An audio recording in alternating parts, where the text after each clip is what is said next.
We boarded the armored cars and set off toward the proving grounds.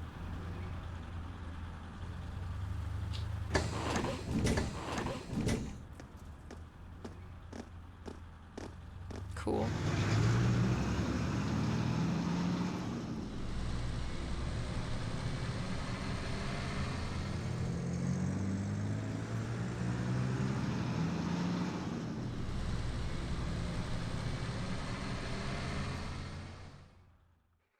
Dun dun dun. Inside of the armored cars was narrow and cramped, and the smell of machine oil hung in the musty air.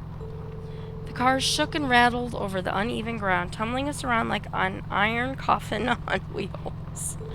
Eventually, after enduring 10 minutes of jaw-rattling travel, unable to even peek outside at the scenery, we finally arrived at Garrelia Fortress's military proving grounds.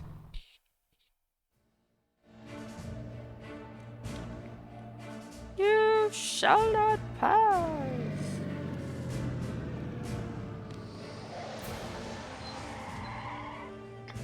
But we did.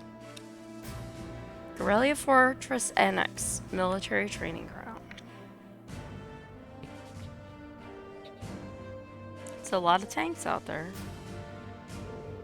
Wow, Oxen main battle tanks.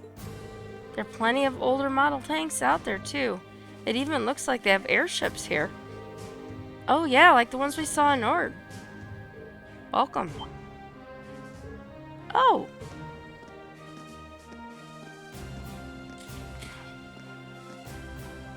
Elliot's dad, I presume? So that's Elliot's dad. I don't see the family resemblance. Looks like the hair made the jump from father to son, though.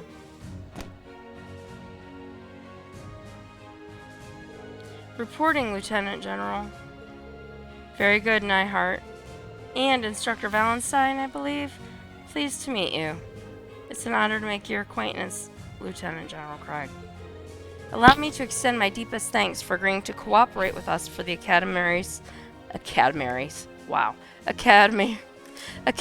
curriculum today. Think nothing of it. Many of these fine youngsters may one day hold positions in the Imperial Army after all.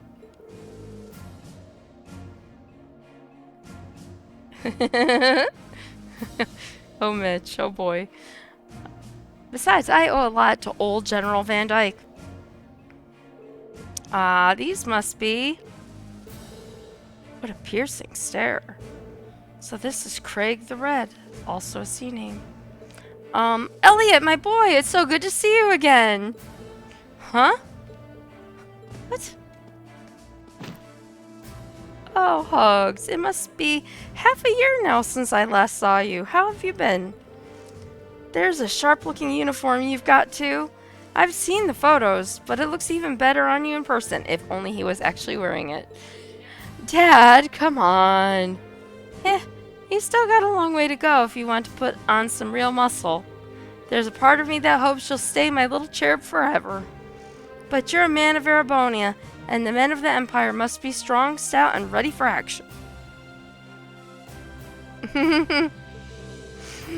It was for your own good as a man that I held back my tears and enrolled you in the military academy. Dad, I can't breathe. My heart's pissed. I feel like everything I've been told about him was a lie. There do seem to be some differences from the stories. You kidding me? He seems like a cool guy. Oh, what a delightful commanding officer you have, Major. Words fail me. Dad, knock it off. I'll tell Fiona. I am moving right along. Lieutenant General Olaf Craig. We got that. I'm Lieutenant General Olaf Craig, commander of the Imperial Army's 4th Armored Division. I've been entrusted with the role of overseeing today's joint military exercise. Pleased to make your acquaintance. Likewise, sir. It's a pleasure, sir. You've got one heck of a dad, Elliot. Believe me, I feel it in the bones. Now, Let me give you a brief rundown of what will be happening. This exercise will consist of a simulated battle conducted by 2 of our armored divisions. Armored regiments at the formation center. Infantry, armored cars, and airships, oh my goodness, will work in tandem, using their maneuverability to the fullest to obliterate the targets. As our targets today will be using previous model tanks that have been decommissioned from service. Autopilot functionality will allow them to evade and return fire, but they've only been armed with paint bullets. However, all of the regiments taking part in today's exercise have been equipped with live ammunition. So you intend to actually destroy the other tanks? It'd hardly be a live fire exercise if we didn't. The current time is 1400 hours, right on schedule.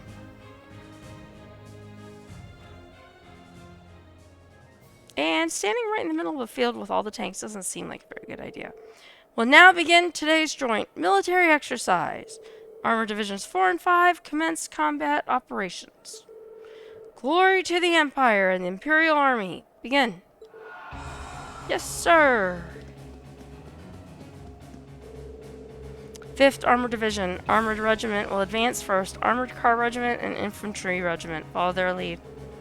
4th Armored Division, Armored Regiment, and Infantry Regiment advance together. Armored Car Regiment, deploy to the left and right.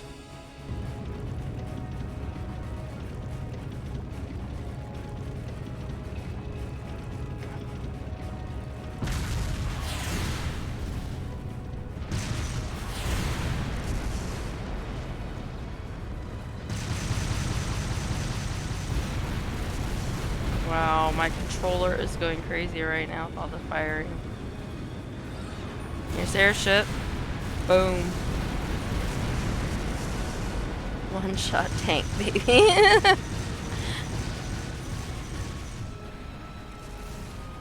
Kaboom! We sit safely underneath a tent. Oh, bombs are flying all over the place. Guys is shocked, I think. Whoa! It's certainly potent.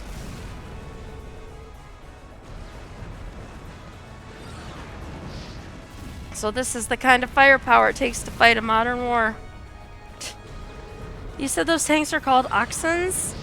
Yeah, they're a type of main battle tank the Reinford Company developed 2 years ago. I've seen their spec sheets, but seeing their power firsthand tells you what numbers and decimal points don't. It is the peak of protection, that's right. They might be the strongest heavy tanks on the continent. And the Imperial Army's got a couple hundred of those in the wings, huh? That's kind of crazy. You try fighting things like these head on, you won't stand a chance. That's as true for our own nation as it is for others. Wow. I can't get used to this. Just the sound of the artillery firing is enough to make me start shaking. And no ear protection, eye protection, no nothing. I don't think that's something you should get used to. I mean, if the sound of guns and warfare ever stopped bothering you, I'd be worried. Reen. Uh-oh. I guess this is another kind of strength.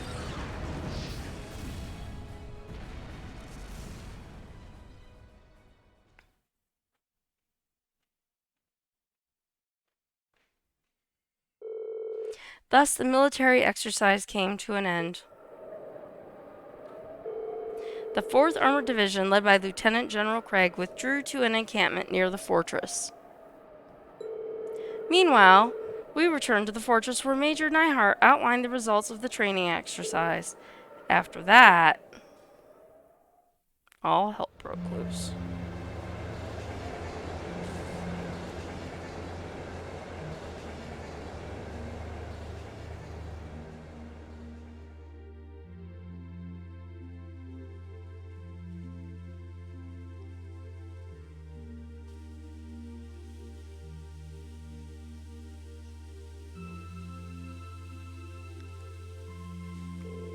Sorry you had to wait for us to finish.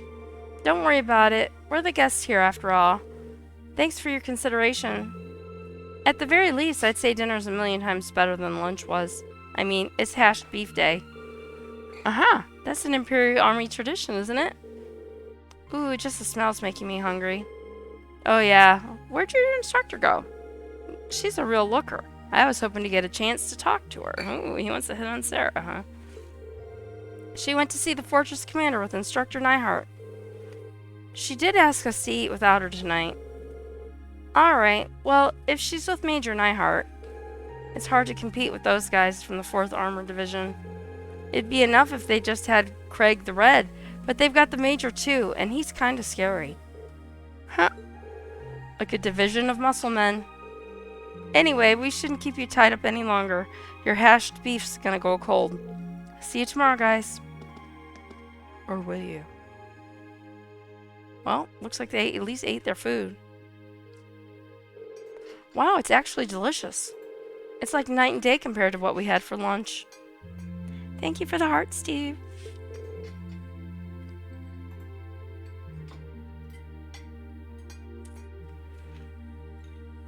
You're telling me. Aw, come on, guys. What's with all the gloomy faces? You think you guys might have had a bit too rosy of an outlook? What were you expecting to see out there? I'm sure you can understand at least a little of how we feel. It's like, has everything we've learned in our time at the academy been for nothing? Academics, the arts, individual skill in combat? None of those matter in the slightest in real warfare, do they? It's true. If all you're looking to do is fight a war, you don't need any of those. All you need is plenty of troops at your command, the latest weaponry, and overwhelming firepower. Assuming you know the tactics to use them well, and a strategy that employs them effectively, I suppose. The Oxens are even more powerful than I was expecting them to be, too. I remember my mother boasting about their capabilities when she was trying to sell them to the army 2 years ago, but to be honest, I'm feeling somewhat disheartened as well. I can't see there being a place for swords on the battlefield with weapons like those on the front lines. Well, I don't think that means individual combat skill doesn't matter at all. Still, I think maybe we've been misunderstanding something important all this time. What we saw in that military exercise today was power in its purest form. It has no morality of its own. It exists to bring about a result, regardless of the ideals or principles of those who wield it. That's true. In a sense, the same could be said of a sword or a gun. And all the way on up to something as huge as Garrelia's railway guns, too. I think I finally understand why they wanted us to watch that military exercise in the first place. They could have taught us in a less roundabout fashion. Well, looks like you didn't wait for me to start the party. Hello, Sarah. Instructor Sarah. So you spoke with the commander? Sure did. I've got up-to-date info on the trade conference, too. As well as all the latest on the terrorists. So there's new information about the Imperial Liberation Front? Anyway, before I get to that, let me explain what you'll be doing tomorrow. In the morning, you're scheduled to participate in the Imperial Army's physical fitness training. In the afternoon, you'll be attending a special lecture where I'll bring you up to speed on that info I just mentioned. After that, you'll be granted special permission to view the railway guns. I see. Looking forward to that. Sounds like we've got a pretty packed schedule. Well, we did bring you all the way out here, so we might as well make the most of it. Every nation possesses power in the form of a military, whether that military is large or small. Garrelia Fortress just happens to have that power in very striking, easy-to-understand form. As students of a military academy, you have an obligation to know the scale of power. The Empire of Erebonia wields at present a power you might one day be in charge of yourselves. What? Anyway, even meeting that long couldn't keep me away from trying the famous hashed beef rice. I've heard it's the only decent food they have around here, so I've been looking forward to this all day. We should probably finish eating. Yeah, those gotten a bit cold now. Maybe I'll go ask for seconds. Oh, use this. If you don't want those are yours, can I have it? I'll sooner throw it away than give it to you.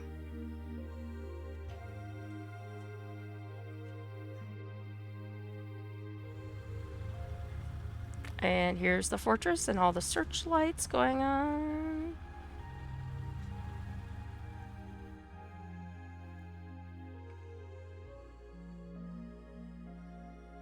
And looks like they're just standing around staring at the tanks. Now they're looking at the computer. Click, click. Okay, that should do it. Alright, that covers today's quota. Phew, I'm looking forward to a nice long bath. Well, you know, every time there's a military exercise coming up, the workload gets pretty crazy like this. Still, at least managing inventory's gotten a lot easier thanks to the Orbital Net. They've got everything hooked up on the network over in Crossbell, right? Wish the Empire would get on that a bit more. Think of the utility. Well, from the sound of it, you need special equipment to send signals through a wired connection to make use of it. And considering the size of the Empire, it's probably going to be quite a while before it's a widespread thing here. Huh? An orb mail? Looks like it's from HQ. Oh, you've got to be kidding me. This right here is a problem with the Orbital Net. There's no such thing as off hours when they could just send you orders around the clock. Huh? What's going on? So get this, they're planning on doing some extra exercise tomorrow. That means we've got to outfit 20 Oxens and C units by tomorrow. 20! Seriously? Might as well start up another pot of coffee. We're in for an all-nighter for sure. Do we even have that many C units left? Actually, another lot came by freight this evening. Exactly 20, if you can believe it. Guess we'll just have to get it done. Crap. At least let us take a shower. I'm gonna head down to the mess hall and grab some snacks. You want anything?